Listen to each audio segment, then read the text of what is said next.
Hello and welcome to the Red Room. Our guest today is Gabor Lux, the author of Helvéczia, I think I pronounced it correctly, and some other games and some other role-playing game products. There was a recent crowdfunding campaign to translate Helvéczia to Spanish. The crowdfunding campaign worked and the book will be published. Well, I don't know. We'll ask Gabor now. Welcome, Gabor. Welcome. Thank you very much for having me. So when there will be a Spanish edition for Helvéczia?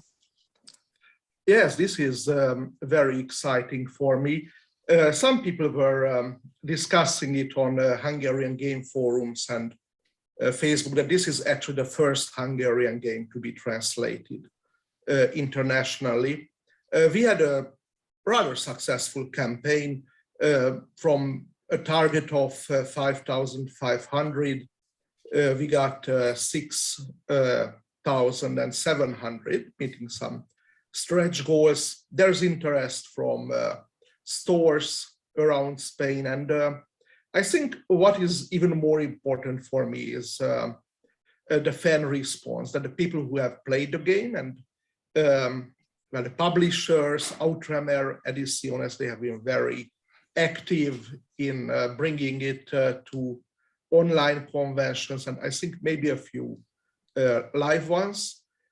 They have run a lot of games with it, and people are, I think they are taking it well, and they are thinking about extending it, thinking about customizing it, thinking about, well, making their own stuff for it, and that's the most exciting thing.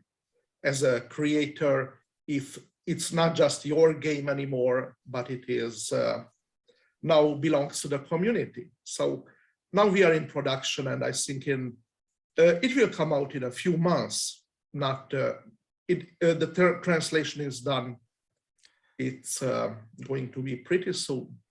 So that's that's very good, because I think Spanish market is a good market, and there's some Spanish games like Aguirre. It's Aguirre, right? The name. That's some people are always saying, why was it not translated in English? That's a movie. That's a movie, exactly. You mean Aquelarre? Aquelarre, exactly. Aquelarre, yeah. Aquelarre, yes. That's there's an English version, I think. Probably there's something that you probably already have tried, right? It's also historical. But I would be interested. I have heard many good things about it, and there is another game that I'm very excited about coming out is Puerta del Ishtar, which is a game set in ancient Mesopotamia. That's a very exciting subject, I would say. The English version of the English Helvéczia is already a translation, right? The game existed before in Hungarian. Yeah, the first edition came out in 2013. It has some supplements. It has a small but dedicated fan base. And what is the new English version and the basis for the Spanish version as well? This is an update, a second edition, basically. But now I have to translate it back to Hungarian. Oh, yes. So the English version was published last year, is that correct? Yeah, last May, last June, maybe, yeah, something like that. Mm-hmm. Well, it's a recent game, actually, not. But in Hungarian, it's already 5 years old, right? 5-6 years old. Yeah.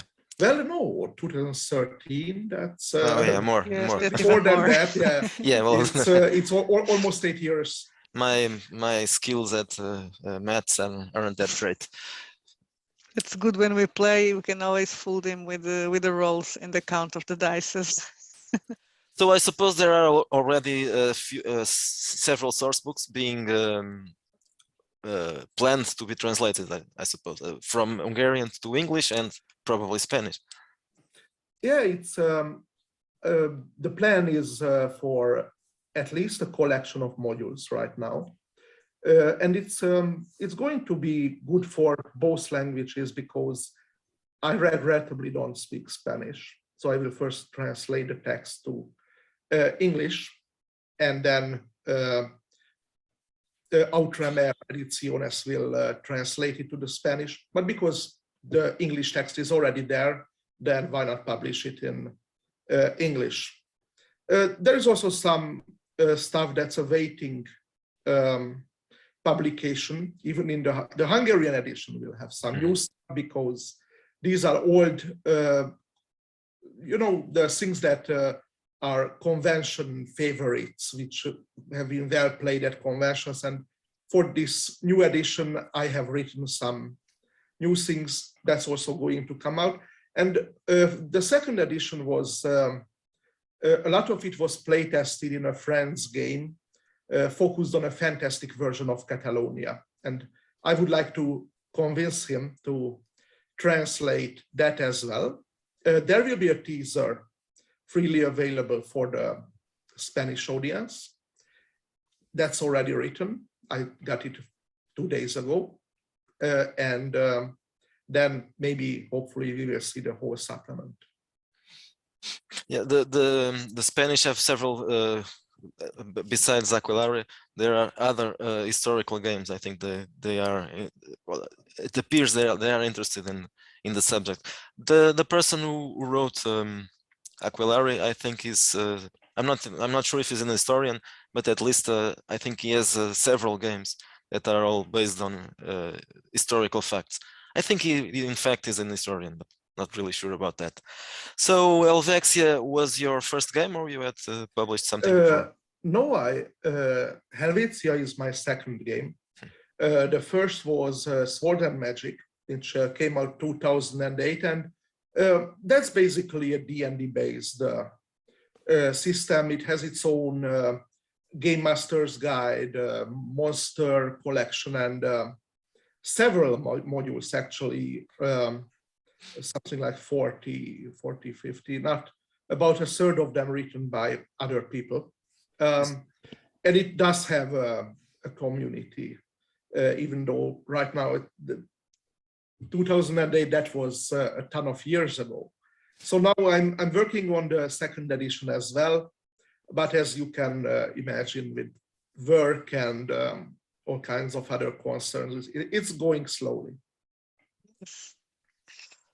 That's more like traditional sword and sorcery fantasy.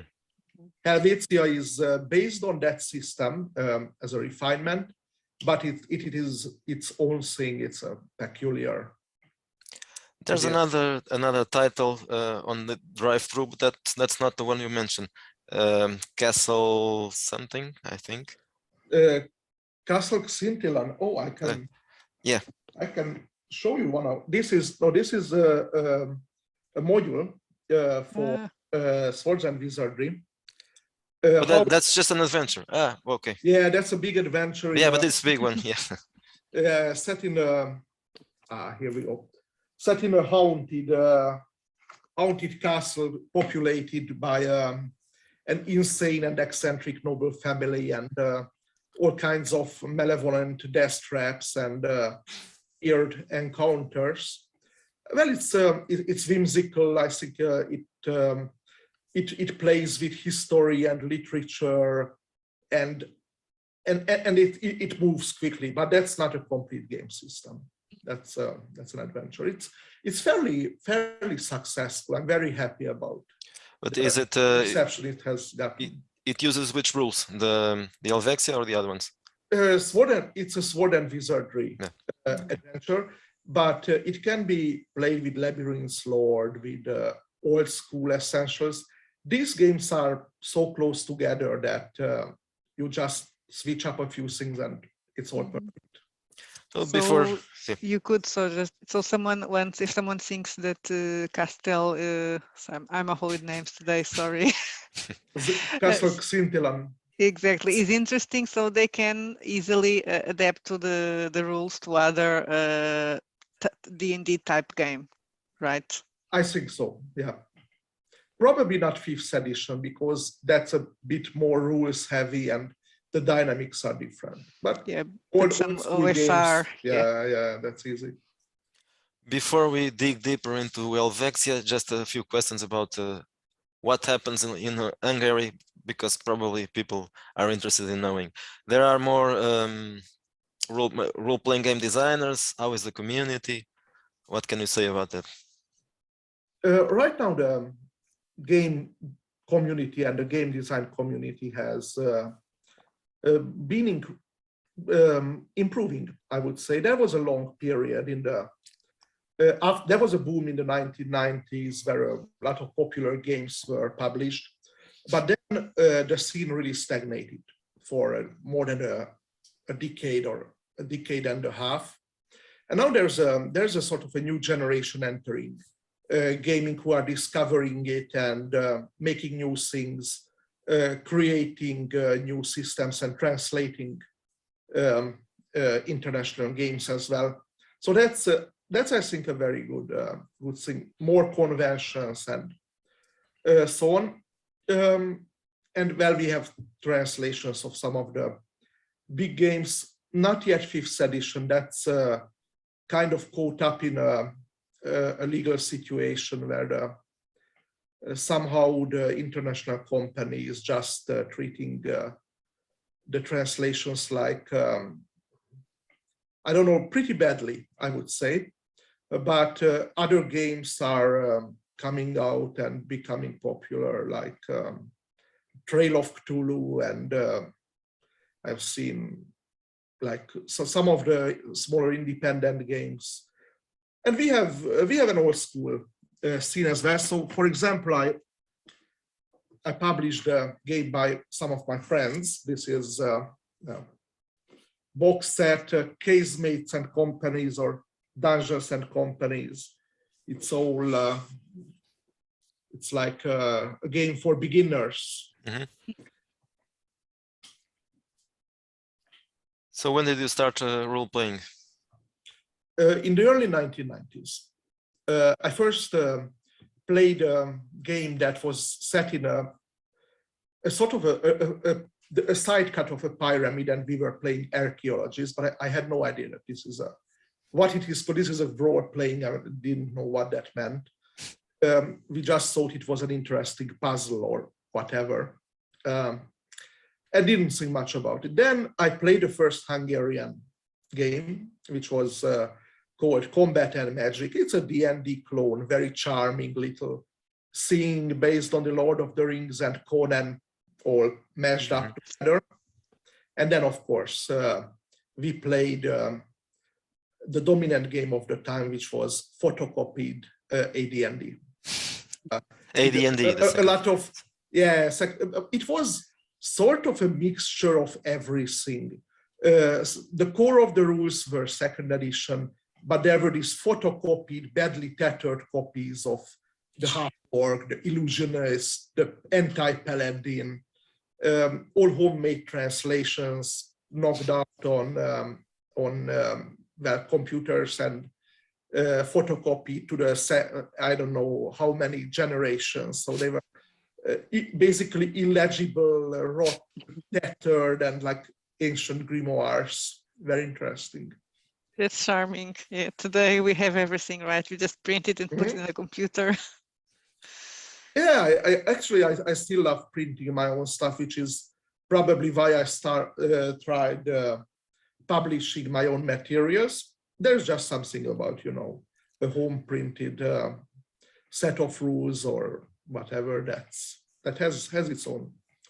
By the way, the English editions are exist in printed versions, because in drive-thru Yes. they are in PDF only. So can we buy them? Oh, I do have a page on Big Cartel, emdt.bigcartel.com.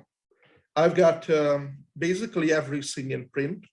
Like these are things I'm shipping tomorrow, like these fanzines and adventures.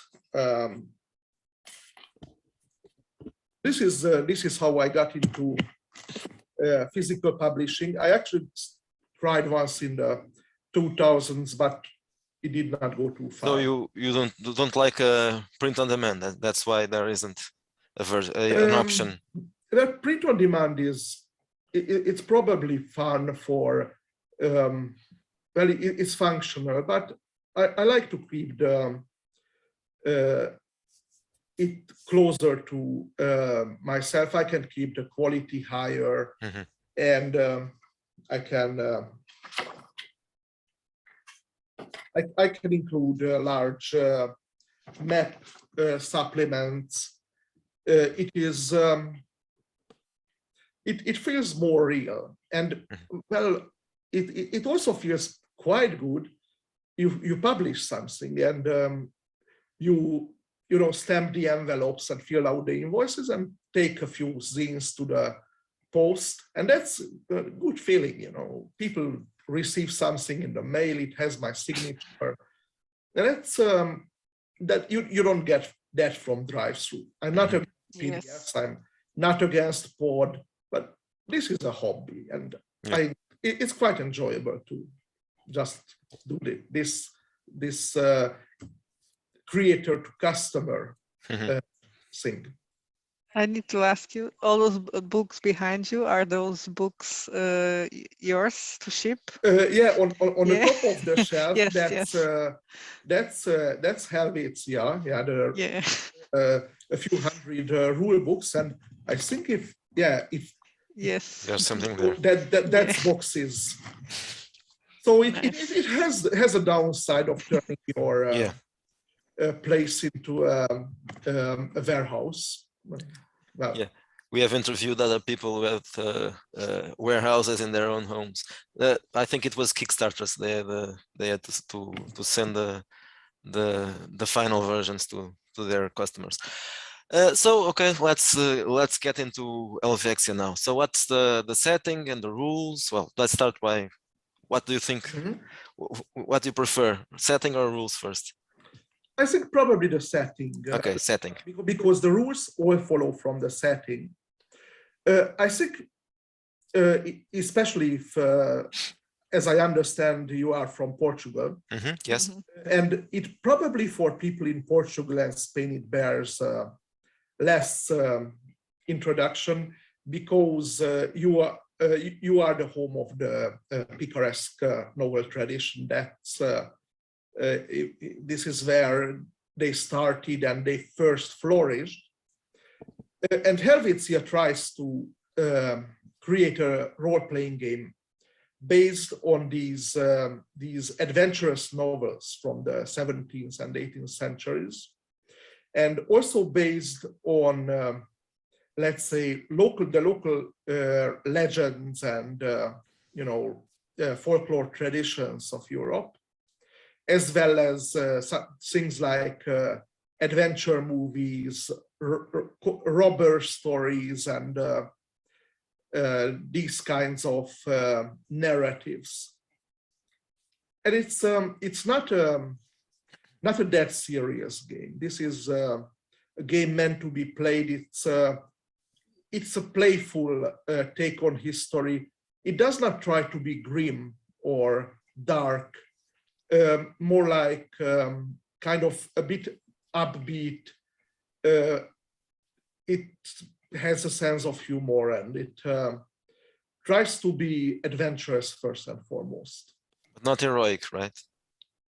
Yeah, well, it's a sort of low-level heroism. It's about the exploits of scoundrels trying to survive and get rich in a setting, but by default, they are probably more like the heroes of the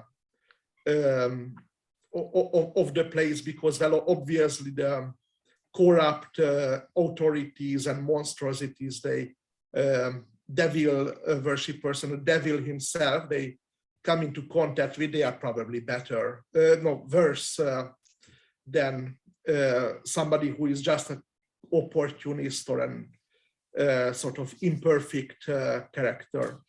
So the protagonists are supposed to have some moral ambiguity, so they aren't really heroes, the knight in shining armors or something like that. Yeah, like Picaros. That's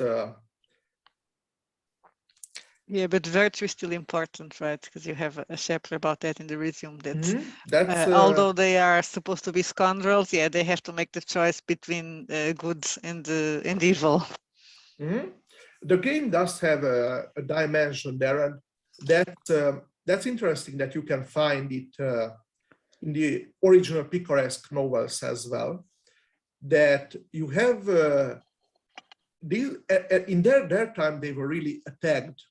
These books as immoral literature because they did not have, they were not pious. They were not. They were more interested in adventure than moral lessons.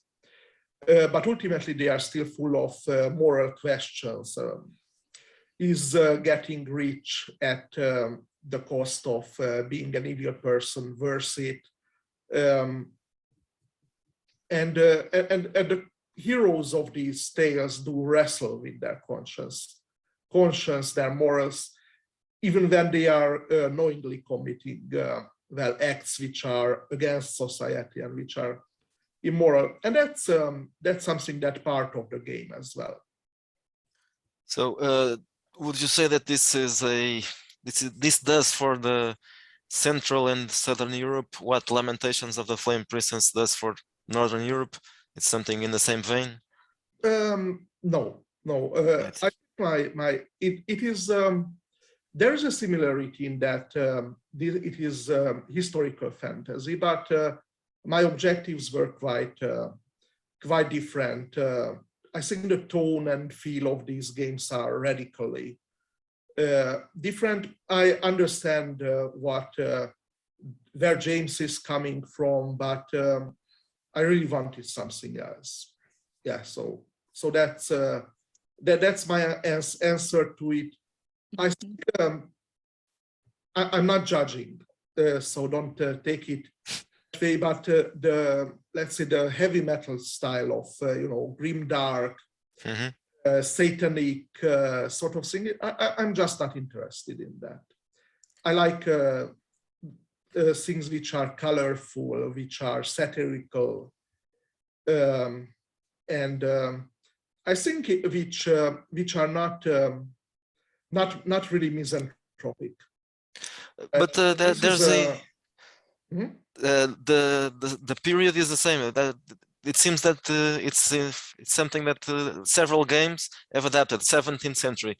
Why is the 17th? Because it's the beginning of the modern period, perhaps, just to make a difference between what is too ancient and what is new. I think so. That's part of the interest, and of course, also because these novels and the movies which they inspired are set in this time period. But there's still a sort of subtle but perhaps important distinction, is that Lamentations is set around the 30 Years' War, and my game is deliberately set, let's say, a generation or even more after that. There's a big reason there that the 30 Years' War was really the most horrible conflict Europe had experienced until World War I and actually World War II. And it really changed the world for the people involved. After the 30 Years' War, people just said, okay, let's not do this again. So one of the things about Helvéczia is that I really didn't wish to go into the atrocities of the early 17th century. That's too grim a subject matter for my interest. I quite liked Warhammer fantasy, which is perhaps building on the same kind of idea, but this game just wants to do something else. It's more about, the dashing rogues and the sword play and the stagecoach robberies and misplaced letters, Masonic conspiracies, corrupt priests, and so on. So You did say in the beginning that the game was not grim, so I even with the even if you want to compare it with the Lamentations, I'm awful with names today, like I said. It's different. It will be in a totally different tone. It's colorful, in your own description, and adventurous and lighter. So besides, well, obviously, Dumas and the Brothers Grimm are among the influences. Which other books and movies would you like to mention that were important? I think René Lesage is the greatest author in this genre. His Gil Blad, Santien is such a great book. It under 20 pages, it often has more plot than entire modern adventure novels, so that's good. I think it is from the Grimm brothers. What I would perhaps recommend is not necessarily their fairy tales, but Grimm's German Legends, which is a different book. It deals with local legends, which are not as fantastic and not as outlandish as a child's tale, but more grounded in local history, and it's still magical and still weird. That's fairly important, and Baron Münchhausen stories are big in that. From the old picaresque tradition, Grimmelshausen's Simplicissimus, that's absolutely great. But also quite a lot of more modern historical movies are very highly recommended. So I probably don't have any specific ones in my mind, because I was sort of blend together. I was wondering because of the Grimm, the Brothers Grimm reference, and I know there's magic in the game. So how much of magic and fantasy there is?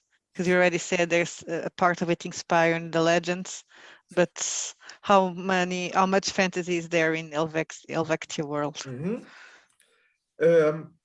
This is a magical setting, the sort of thing which the way people imagined their world around them. It's the kind of place where the forests around you are lurking with monsters and big, like giant frogs croaking, and beyond the trees, and maybe witches holding their celebrations on the mountaintops, the devil stopping by a roadside tavern to just play on the fiddle and make the people dance and tempt them to sin, and stone saints crying tears, and talking wolves and all that. So there's quite a lot of the fantastic there. It's not a high magic setting in the sense that it's very flashy and all that, but it is there, and well, it's part of the game in many ways. In your recommended reading, I was looking at it. There is no Alla Triste novels. I don't know if you have read them, from Arturo Pérez Reverte. And since there is a translation to Spanish, I would like to ask you about it, if you know it, and if you think... I know that they have been translated into the Hungarian. I have not personally seen them, so that's just my omission. I know that some of my friends have read them and enjoyed them, but not me personally. Yeah, well, I was asking because, well, the period is the same, and although they are modern, of course, they were written. Yeah, but the period where the story is set is also 17th century, and there is a particularity that one of the picaresque writers is also a character in the. It's called Francisco Quevedo. And yeah. He's a character in Alla Triste. So also there was a role-playing game. an Alatriste role-playing game a few years ago, but it doesn't exist anymore. And it was only in Spanish, right? Yeah, it was never I've heard translated. about it. Never translated. I think it was a well. I have it here, but it's not. It's just a PDF. It was kind of popular, I think, and people liked it a lot. But for some reason, I don't know. Probably because it didn't sell enough. I'm not sure. But it went out of publish, and now there isn't. It doesn't exist. But I do think this Helvéczia could be used to play Alatriste stories. Oh, I would say so. Yeah. Yeah, it's adventurous. Yeah, this is the rule book. I don't know if I'm missing anything specifically. Oh yeah. I think one book I quite like. That's more on the grim side. So that's maybe closer to Lamentations. Michael Moorcock's Warhound, which is about a damned mercenary captain who is sent by the devil to seek out the Holy Grail during the destructive final stages of the 30 Years' War, and he goes off into these weird otherworldly realms, and which are sort of poised between heaven and hell. That also had a big effect on the ideas behind Helvéczia. So in terms of rules, the characters are low level, right? Yeah, the game is basically a very simplified and very stripped down version of the D20 system. And it goes only up to 6 level. That limits character power, meaning final level characters are fairly competent, but they never grow above the setting. We typically tend to play with them for a while and then retire and start a new beginning character because they cannot function as well as in a high level game. The adventures don't have level designations either. It's just like a starting level company will have to be a bit more careful about confrontations, and a party with several high level characters or 5 or 6 level characters, they can take a more direct way through it. But that's the difference. What about the enemies, the perils? What kind of things can characters encounter here? Supernatural and non-supernatural, or just non-supernatural?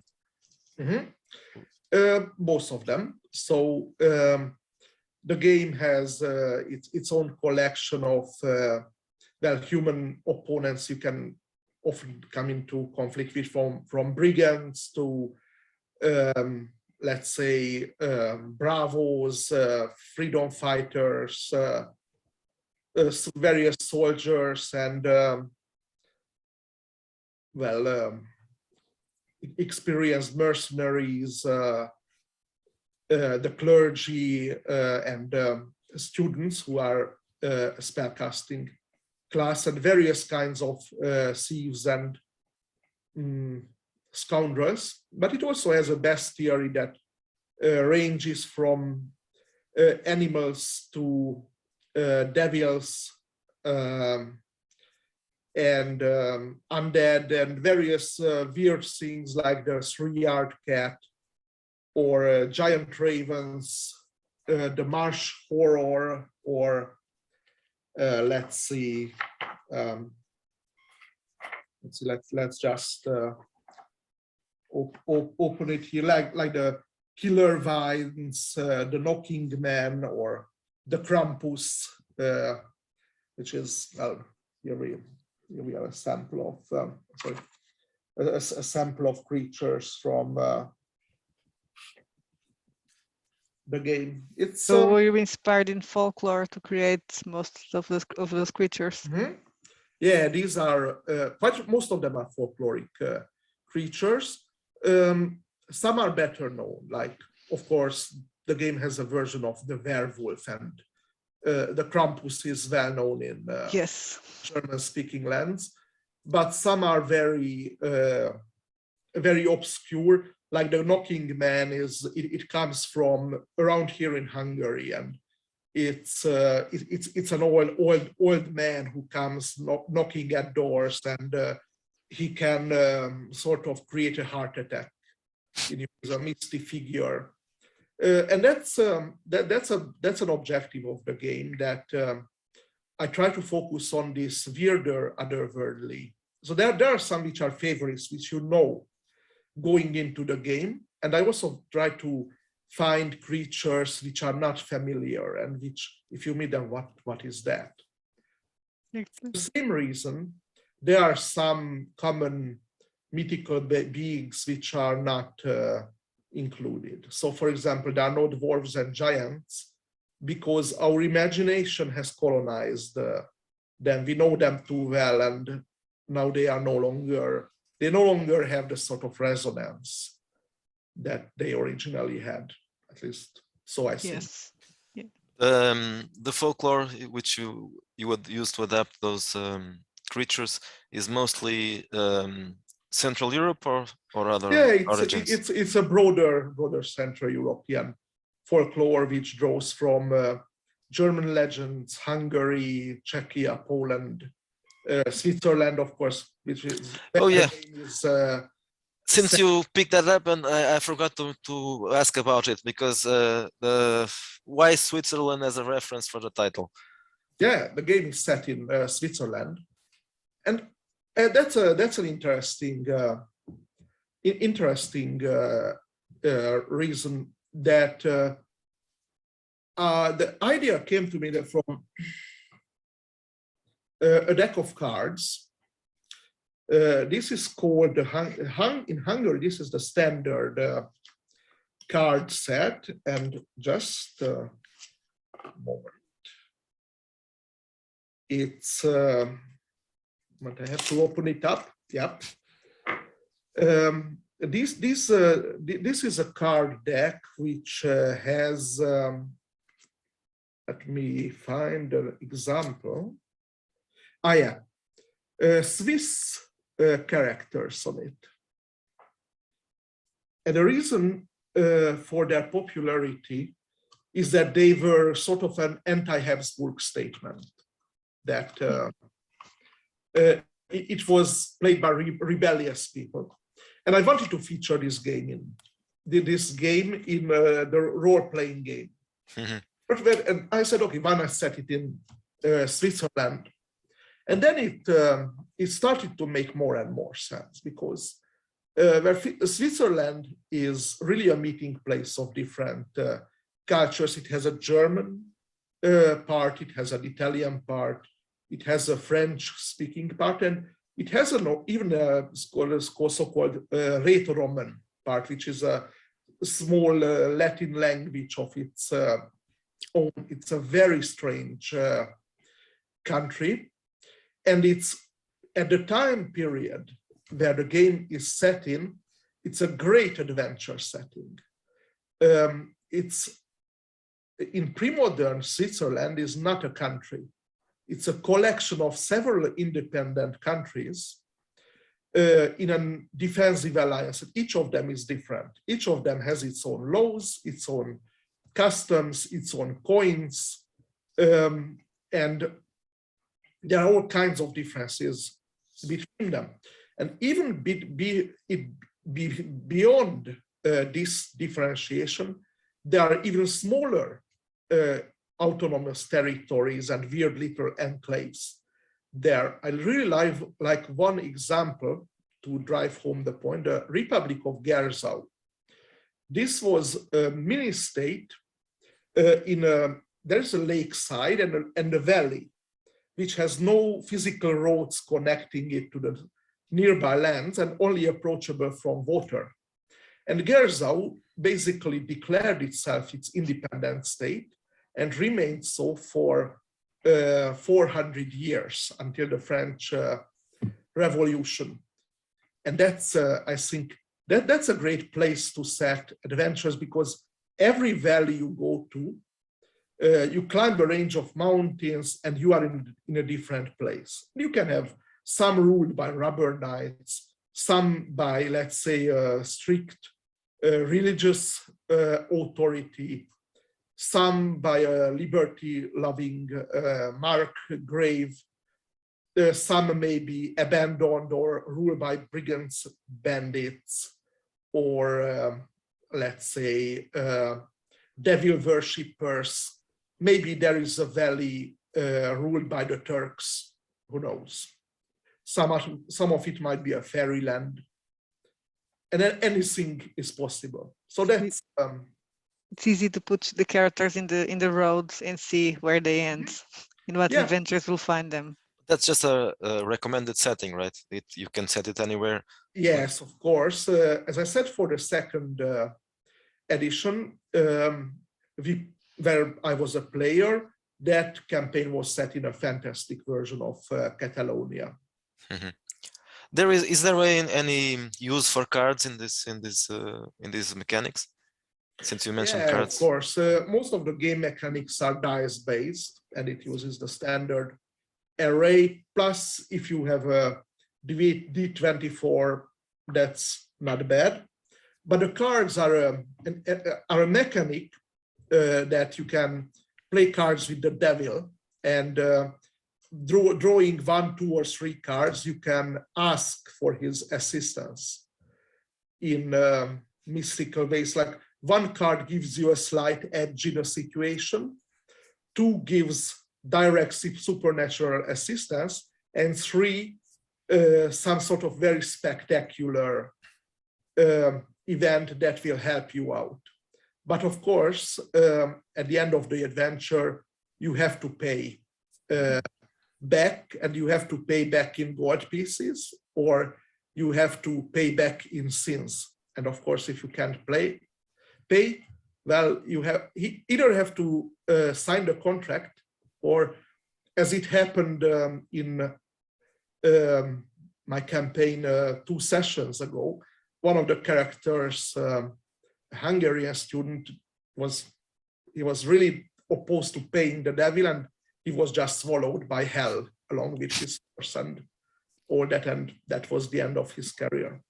Is that I think it is a original mechanic, and I've never heard of something similar. Yeah, I really thought a lot about using the cards in the game, and this is what I came up with. You, of course, don't have to use it. Yeah. There is a parallel mechanic which uses a real copy of the Holy Bible, in that if you open up the book and start reading, and the passage there is relevant to your situation, that might bring some heavenly assistance. So that's the game master has to allow that, I suppose. Yes, of course. Well, in terms of character durability and campaigns, this is meant to be played for probably not a long time, because you are putting a boundary beyond 6th level. Oh, well, actually, we have had some pretty long campaigns with it. The first campaign lasted from 2012, well, it was a test pre-release campaign, to 2015, actually, and we played pretty regularly. And likewise, the Catalonia campaign has been going on since the beginning of the pandemic. We were locked down, okay, let's start an online game and let's go. So the thing is that you take a character up to 6th level, and then you retire them. They marry someone and settle down, or they become the head of a monastery, or go off to become brigand leaders and freedom fighters, whatever. And you start again with a new character, and it goes in circles and circles. So you can have quite a lot of continuity, and it refreshes the game, because it brings in new perspective, new player characters, and new ideas. But yeah, you can play it in an episodic manner. You can play it on conventions. I have run it a lot at various conventions in Hungary, and yeah, so it can be as long as you wish. What about the growth rate is not very quick. It takes some time to get up to 6th level. What about mortality rate? Usually OSR games are quite deadly. What about this one? This is a maybe slightly less deadly, but well, it's let's see the test characters from the Catalonia game. Yeah, Antoine de Castelmort, French duelist, slain in a duel by the Bravo Pedro de Vega.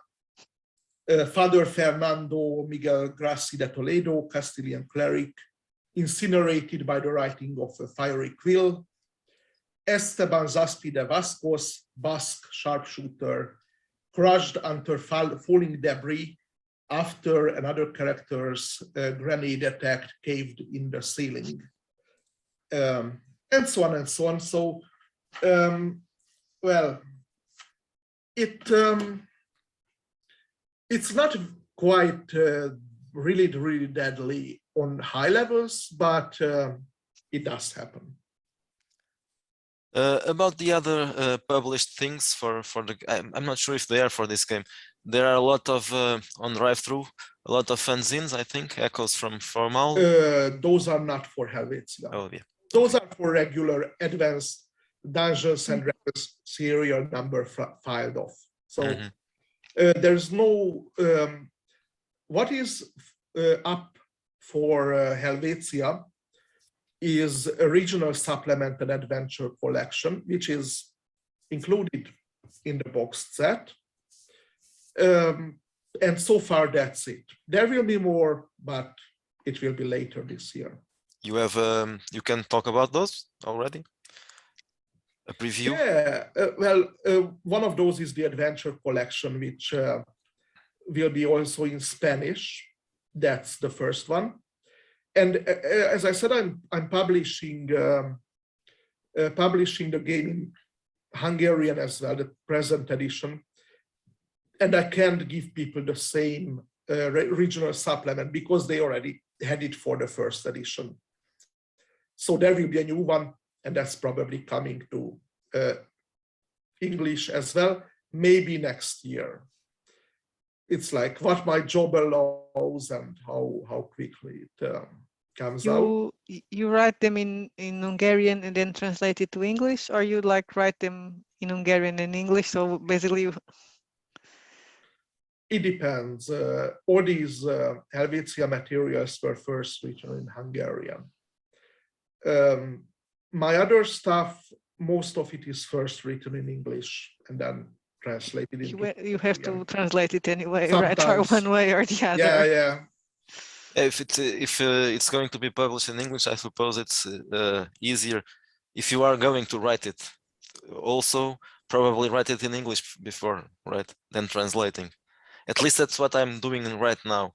I'm publishing things in English and I write them in English instead of in Portuguese, because well, there are certain changes that have to be made, and it's probably easier if you think in English before.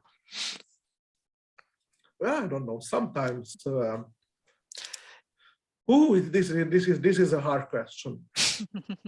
Well, you publish also in Hungarian, so there's a reason. There is a reason to publish to write it in Hungarian first. So not in my case, because I don't publish in Portuguese anyway. So yeah, the Portuguese market is very small. Well, it's not big in Hungary either. I mean, my Hungarian publications are basically they are. I'm losing money on them. Or getting very little. They maybe some of them break even, but it's I mean 60-70 copies per. And the game itself, the rule book, the box set, that will be bigger, a bigger print line, but for adventures it not large. The English market is obviously much larger. Of course. Yeah. Yes, because it encompasses a lot of countries that they aren't necessarily English speakers, but they can read in English. It's really interesting that you don't don't actually know, people don't actually know too much about non-English role-playing, like scenes outside the English world. For instance, I don't know much about what is going on in Austria. Who knows? And maybe I should. I do know that there are some role players in Czechia and Slovakia, and I have heard a little bit about their games, but I am not familiar with them. I'm much more familiar with what's happening in the United States. Yeah. Do you speak German? A little bit, yeah. Have you played any German game, for example? I don't think so. No. They are not really the style. I think there is a famous German game. It's the Black Eye, I think. Das Schwarze Auge. Das Yeah. Schwarze Auge. That's what I was meant to refer to. That I probably would not really enjoy that one. Mm-hmm. It's not what I want from a role-playing game, but the same goes for actually the most classic Hungarian games as well. These are really 1990s style, story first, world heavy games which don't really focus on player agency, on people making their own stories. It's follow the writers. So, but you started in the 90s, so you weren't influenced by those games. That's correct. Yeah. You prefer, so you even in the 90s you prefer the older editions. I think so. We played second edition and really loved it at first, but the more we got familiar with the official TSR product lines, the less we liked it. And it turned out, in hindsight, is that those supplements were bad and the earlier game was better. But it is something we only sort of realized in the early 2000s when we got our hands on the first edition books and adventure modules. At that time, it was just, why is our game bad? Well, maybe we are growing out of it. Yeah, it's an interesting thing that most people that play D&D, and some of them we interview them, they end up doing their own games. They say, yeah, but this is my version, this is my world, this is my adventure. Yeah. I think this is the beauty of a role-playing game, that it encourages you to have your own ideas and try something with them, and it can get to publishing your own variant. Or were you particularly influenced by any Dungeons and Dragons edition from those classics? Yeah, first edition AD&D. That's really the best of them. Most of the old school people are playing games based on basic and expert. I can understand it completely why they do so. But AD&D, I think it has a sort of rich texture. It has its slightly darker, morally ambiguous default world, which is assassins and half-orcs. And the richness of game master advice in the Dungeon Master's Guide, I think that's very good. So that's one thing. And one thing that's not really a system, but when I started looking for older game materials, first I found the TSR classics.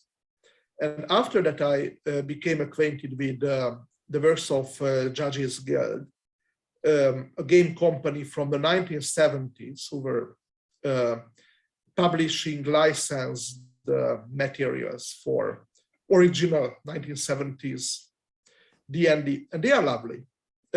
Very crude, very much like banged out on an electric typewriter and illustrated by the author's daughter or son level graphics, but they are lovely, full of ideas, very open-ended, and they have a philosophy which encourages game masters to adapt them, to work with them, to expand them. That's so that's my publications are strongly influenced by that philosophy. The layout of I have only seen one of those, Helvéczia, so I don't know how the other ones are, but this one has a old school layout too. Not that old school, but old school enough. It You mean the Helvétzia rulebook? yeah. Oh, But yeah. no colors and well, it's all very simple. It's simple because it is an homage to 17th century book printing. I really love that era. It has a distinct look and feel, and I mostly used period artwork. So those are original woodcuts and engravings from 17th century, pamphlets and books. Some 19th century as well, but mostly period. And I used the main font is a reconstruction of a letter typeface created by a Transylvanian letter cutter, also from that period.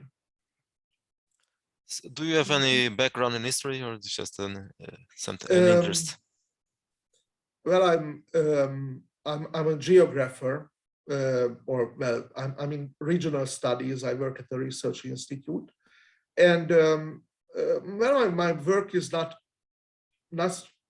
directly connected to history, but I come across history a lot, and I have been interested in historical matters, both as a hobby, both professionally. You enjoy the research. Yeah, and historical geography.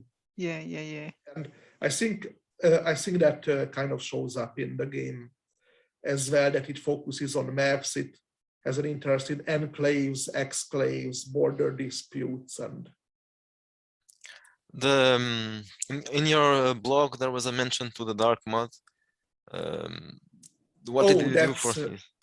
That's a different thing. That yeah, I do have a different hobby as well, which is level design for Thief, the Dark Project, and the Dark Mod, which is a free computer game, also focused on sneaking and playing the thief in an industrialized but magical world. Yeah, I have been involved in these scenes as well. I have made some missions which have been fairly well received. I don't do it much anymore, unfortunately, because it takes a lot of time. And I either do game publishing or I do this. And right now it's game publishing.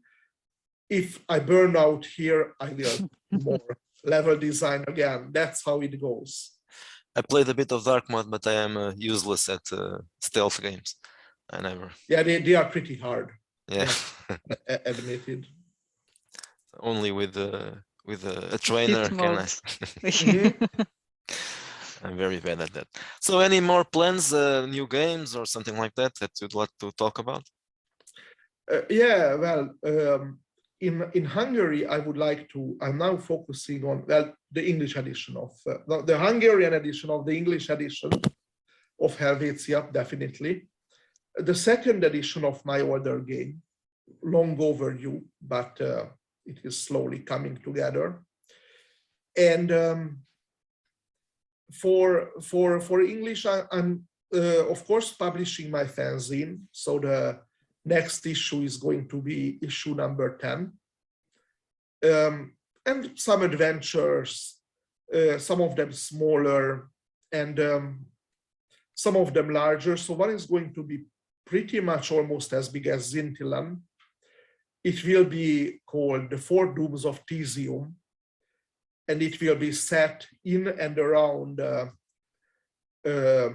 city condemned by the gods to destruction. And in a timed campaign, the player characters will have 45 days to save the city from four dooms, one coming from the nearby mountains, one coming from the forests, one from the direction of the seas, and one from beneath the city. So that's that's a kind of a sandbox campaign module. You can play it as originally intended, or you can just ditch the main premise and use it as a setting for your own adventures. And is that going to be for Helvética or for the other one? no, this is going to be an adventure for swords and wizardry again. Okay, yes, yes. And you can play it with any kind of music expert, derived D&D-like rule.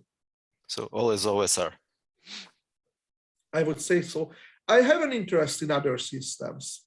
I really want to play or run a campaign with D6 adventure rules. I have an idea that's more suitable for that game, but you know, you can only play so much. It's yes. You have to do your job and you have to live your life, and that's yes. It's and if you want to write, if you're doing your own games, you don't have that much time sometimes to play and to try, because yeah, you are writing and sending out boxes. Are you playing something else that's not your, well, besides play testing your own games, of course, are you playing something else? I'm involved in a, as I mentioned, in a Helvéczia game where I'm playing. So that's the main campaign where I'm a player. Yeah. So Sylvia, do you have any other question? I think the last question would be, so did you have expected that Helvéczia would end up being published in 2 languages, 2 foreign languages? Oh no, never, never. I would. Well, I have always wanted to do the English version. I actually wanted to publish it in 2016. Quite a lot of it was already done, but then I burned out, and it took a lot of time to return to it and get it into shape. But it's done. I'm very happy that it's done. And of course, having it in Spain, that's really something.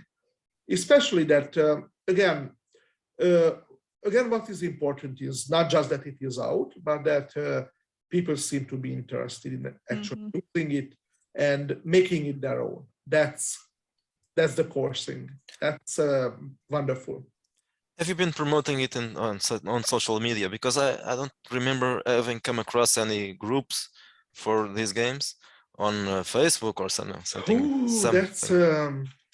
that's not easy, because I'm not on social media, except a small free speech network called Mivi.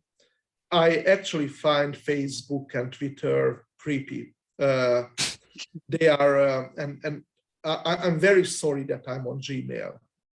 You know, when they started giving you 1 gigabyte of data for storage, that was really looking good, but it was the free candy. And, you know, now we are drugged and we are caught. These companies are completely disastrous for our world. I really try to get away from that. That's why I don't have a presence there. So, but on MeWe there are groups too. Is there any? Yes, of course. Do you have any group? I mean, I don't have. I have a small group for my fanzine, but I don't have one separate for these games. No. No, I was just asking because I could put a link for that. But since I didn't found it, so I was asking. Maybe there was something that I didn't found, but it existed. Okay, so I think this is enough. Yes. Thank you for Thank you very much joining, for and having we me. wish you a lot of success. Thank you for coming, and we'll be following your products and your new things in the future. Okay, thank you. Okay. Thank you. Bye bye. Bye bye.